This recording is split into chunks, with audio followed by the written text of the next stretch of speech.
Welcome to another edition of 15 Minutes of Flame. I'm Robert Phoenix, and I'll be burning here for the next 14 minutes with your latest and greatest, up-to-the-datest news as it relates to the reality show called The Election.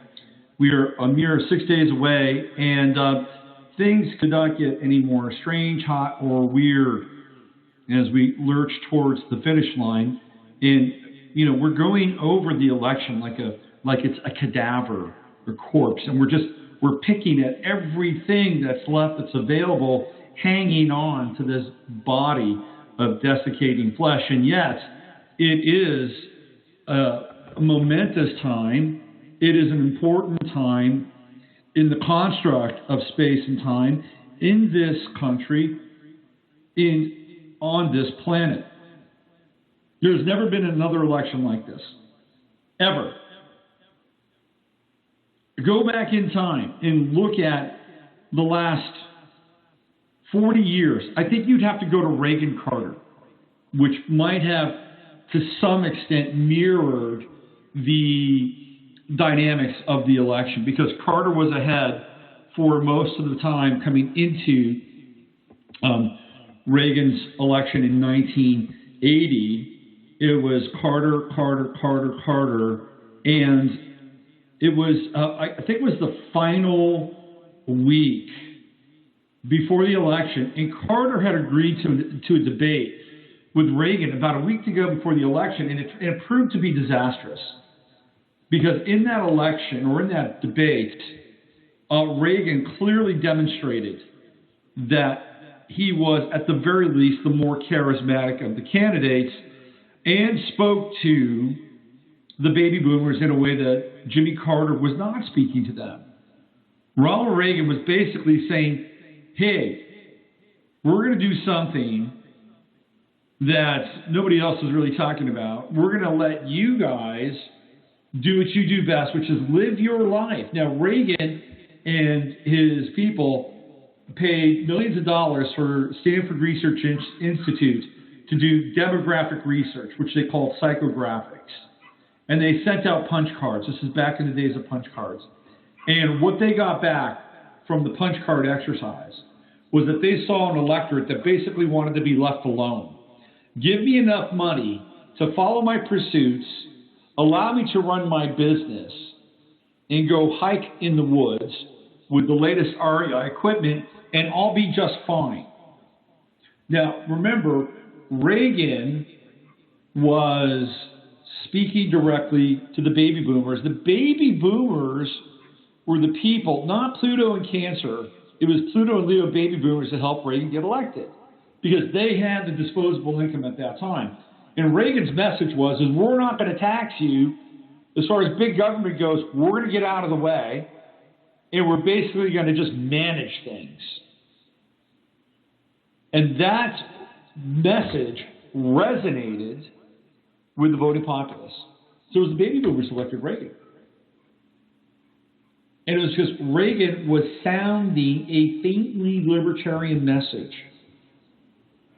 Now, you would think that the baby boomers would have been all Carter, all in on Carter, progressive, idealistic, liberal, slightly to the left. Wasn't the case.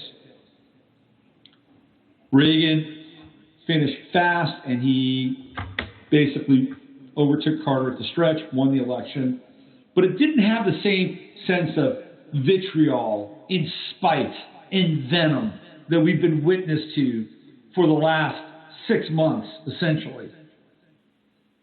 This has been nothing short of kind of epic theater meeting reality TV. Right? This is the Maury Povich election. This is the Jerry Springer election. Now, adding a few twists of the screw here, of course, we have Huma Abedin, we've got Anthony Weiner, Weinergate, we've got an investigation going on, probably from a fifth column inside the FBI, forcing James Comey to come to the table. Now, I've heard some theories that it's the Clinton side that's actually managing this, because they think that they know that on these massive amounts of emails, there's nothing there. I find that a little hard to believe, but we're talking about people who are fairly sophisticated in Machiavellian tactics on both sides of the political fence. So that's possible. It's possible.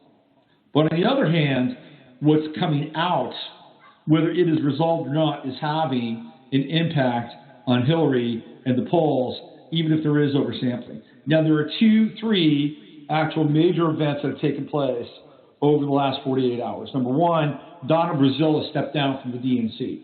It's funny, I talked about Donna Brazile on Sunday night on my live stream, and I basically said that Donna Brazile reminds me of kind of a middle-tier civil servant. Like Donna Brazile reminds me of somebody you'd run into down at the DMV. And because she was in the right place at the right time, got uplifted. She rode a wave all the way to the DNC. She's not very competent. Hillary Clinton has been extremely dismissive of her in the WikiLeaks emails, and as a result of more news coming out that Donna Brazile was throwing questions in Hillary Clinton's direction prior to the last debate, she's had to step down from the DNC. So here's another black mark on the DNC Hillary Clinton's campaign. The big news is the video that Bev Harris came out with roughly 48 hours ago about fractional voting. I have it on my Facebook page. If you haven't seen the video, you have to see the video because it shows what happens to our votes. Our votes are considered economic transactions. And as such, they are given fractional values. And when they are assigned fractional values, the value of the vote is diminished. Now, one could say, well, this is across the board. So if there's a fractional vote for Clinton or a fractional vote for Trump, it is still, or Jill Stein, it is still a fractional vote. That is not necessarily the case because they can augment the direction in which the fractional voting is occurring. So, for instance, if they wanted to, with a fractional vote, they could round up to a certain candidate, or they could round down to the other candidate, which means the other candidate would naturally get rounded up. Well, I know a lot of people like to round up one of the candidates. Anyway, this is an amazing video. Go look it up. It's on my Facebook page, Robert Phoenix, on Facebook, or you can go to YouTube. Just look up Bev Harris, fractional voting. It's a major piece, and it is scandalous. And they spent a lot of time researching this, and they came up with this process which could completely throw this election and has thrown other elections on its axis. Now, there's a story in RT, Russia Today. Of course, Russia Today, it's Russian, it's tilted, it's slanted, but the story is important. And this is with Robert Epstein. And Robert Epstein says that Google has the power to control elections, can shift millions of votes to Clinton. And I'm just going to read you the lead paragraph here, and I'll get into the details. It says, people trust the unbiased internet search giant Google so much they can actually influence up to 10 million undecided voters to choose Hillary Clinton for president. Prominent U.S. psychologist and author Robert Epstein told RT following years of research. Despite being a supporter of Democratic presidential nominee, Dr. Epstein believes Google's unchecked algorithm of placing one candidate over the other in search results constitutes a threat to democracy. Now, there is a phrase that comes out of this story that it really makes sense now. You know, we have big pharma, we have big business, we have big agri, and now we've got big data. And Google is part of big data. And this is the question here from RT. Robert, how did you discover that Google is possibly in cahoots with the Clinton campaign? This is what he says. Well, I didn't find out that they were necessarily supporting Hillary Clinton. That's not what I found out at first. First, through several years of research, I found that they had the power to control elections, the power to shift the votes. So that was more than 4 years of experimental research. with more than 10,000 people in 39 countries. So we established some very careful experiments that by favoring one candidate in search rankings, Google can shift a lot of votes, more than 20% of undecided voters overall, and in some demographic groups, up to 80% of undecided voters. People trust search rankings so much that if one candidate is favored in search rankings, that shifts people's votes. Now, that gets into quantum theory, and that gets into the particle and the wave and where we put our intention. And Google has the ability to create waves of momentum.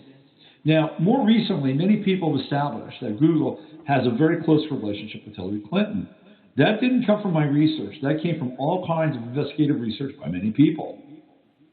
And then they asked the question, are you going to take a look at Facebook and Twitter as well? It looks like social media play an even bigger role in the elections than televised debates. Well, this is what he says, Robert Epstein. Well, we know that Facebook has the power to shift about 600,000 votes to Hillary on election day with no one knowing this is occurring. All they have to do is send out, go out and vote reminders to Hillary Clinton supporters, not to Trump supporters. That would cause a lot of people to vote who would otherwise stay home. So yes, we've looked at Facebook, we've looked at Twitter, but again, Facebook should shift 600,000 votes. Google can shift somewhere between 2.6 and 10.4 million votes. How about that? We have a search engine, which is perfectly legal, the search engine, but if they have biased algorithms, then that bias can actually influence how people vote. This is really radical stuff. We kind of know it at an intuitional level, but here is a psychologist, a social psychologist. The guy teaches at MIT. He's a Hillary supporter, and to his credit, he's actually chiming in on the side of science. He's actually doing what science is theoretically supposed to do, which is be unbiased. It's very hard to be unbiased.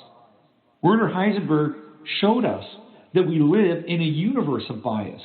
Simply by attuning our attention to something, we create a field of bias. There is no such thing as neutrality, even if it's fractional. So what does that mean now? With just a few days left, with just a few more contentious, angry, burnt out,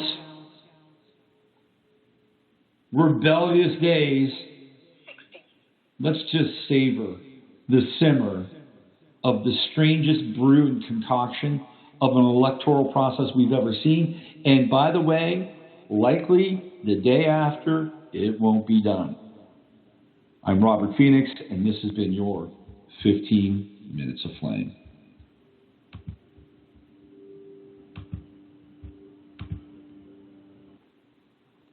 When you don't go to Geico.com, car insurance can seem intense. Like breakup R&B intense. I thought you said you loved the sweater that I got you. If you didn't, you could have told me. Geico makes it easy. Just go to Geico.com anytime to update or check your policy without all the extra drama. I even had a gift receipt. It can happen to anyone. You're about to hit channel 81 to watch Animals Gone Loco, but you accidentally hit 811 instead. And just like that, you're watching the turnip growing marathon on the Farmers Network. And you're thinking, am I paying for this channel? Oh yes, you are. Thankfully, with Amazon Channels, you pay only for channels you want to watch, including premium ones like Showtime and Stars. No cable required. So goodbye, Farmers Network, and hello, Amazon Channels.